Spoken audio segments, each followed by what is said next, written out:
Então, os meus pais, eles, como estava falando, eles sempre acreditaram em Deus. Eu acabei, na minha adolescência, né, acreditando não por querer, mas porque eles queriam que acreditasse. Veio da família. Por costume. Exatamente. Só que me afastou de Deus uma experiência ruim, né? Porque os meus pais quebraram. Então eu passei para uma adolescência muito difícil também. De tudo passei a ter nada na minha adolescência. A gente passou por dias muito difíceis, né? Por dias onde em casa faltava o básico, faltava o necessário para viver.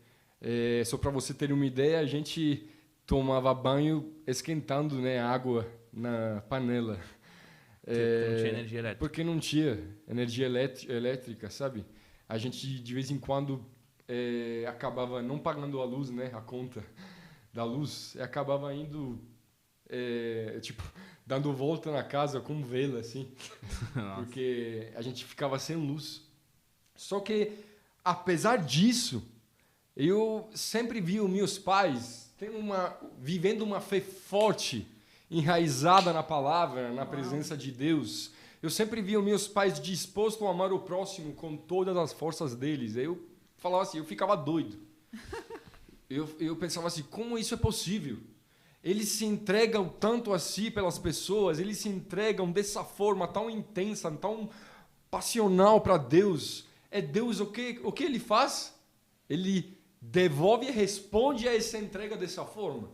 Entendi. Tirando tudo isso, tirando o básico da gente para a gente viver. Sabe, um adolescente ele não quer saber que Deus, de uma forma ou uma outra, apesar dessas coisas, tem um plano maravilhoso, né? Que um adolescente não quer saber que tudo coopera para o bem para aqueles que amam Deus. Um adolescente só quer viver a sua adolescência como todos os outros, né? Eu queria apenas isso. Eu queria ser uma criança normal, viver uma vida normal. Então, foi nesse período, foi nessa estação que eu comecei a carregar uma raiva com Deus. Um ódio também de Deus. Porque foi nessa estação onde eu vi pela primeira vez o meu pai se tornando o meu amigo, o meu herói, que era o meu pai, se tornando a pessoa mais vulnerável que eu já vi na minha vida naquela época. Eu vi o meu pai chorando no meu ombro, falando, eu não estou me sentindo homem suficiente para vocês, porque eu não consigo pagar um aluguel. Eu vi essa cena. Então, imagina eu ver um pai, que para um adolescente ainda é um herói, eu vi a capa dele de herói caindo. De uma forma ou uma outra, eu vesti essa capa. Há 11 anos, 12 anos. Comecei a viver a minha vida. Longe de tudo aquilo que você acha que é Deus, né? De religião, de igreja. Eu comecei a viver a minha vida. Eu venho de um bairro muito difícil, onde tem muito crime. Eu comecei a me envolver com esse tipo de vida, com esse estilo de vida. Os meus amigos estavam todos envolvidos, né, nessa vida. Acabava que eu, querendo ou não, vivia do mesmo jeito, né?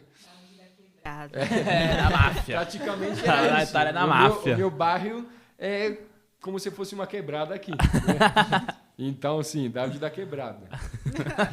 Então eu comecei... Tem que subir a hashtag no YouTube. David da quebrada. Exatamente. Então, assim, eu comecei, mano, eu comecei uma maratona longe de Deus. Eu comecei uma corrida longe desse Jesus. Cara, porque eu sabia que se parava, ele ia mudar minha vida.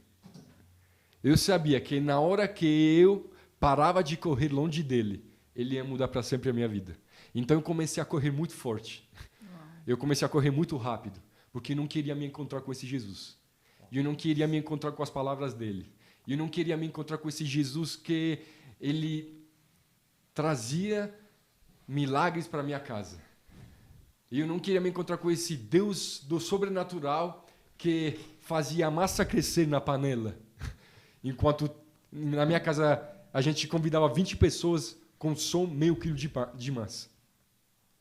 E de repente a gente começava a ver a pasta crescendo dentro da panela. Eu não queria me encontrar com esse Jesus. Meu Deus. O engraçado é que, assim, quando a gente vê adolescentes, tudo mais, qualquer pessoa, mas principalmente, assim, na adolescência, pessoas que passam por dificuldades e começam a criar essa raiva de Deus, o que eles começam, na verdade, é negar, inclusive, a existência, né? Sim. Você sabia que no momento que você parasse de se distanciar, você ia ser pego, né? E você não queria ser pego. Porque, assim, eu lembro que na minha adolescência, a minha mãe sempre falava assim, cara, você pode ser quem você quiser, ir aonde você quiser, mas se lembra que aonde você for, Deus vai estar lá te esperando.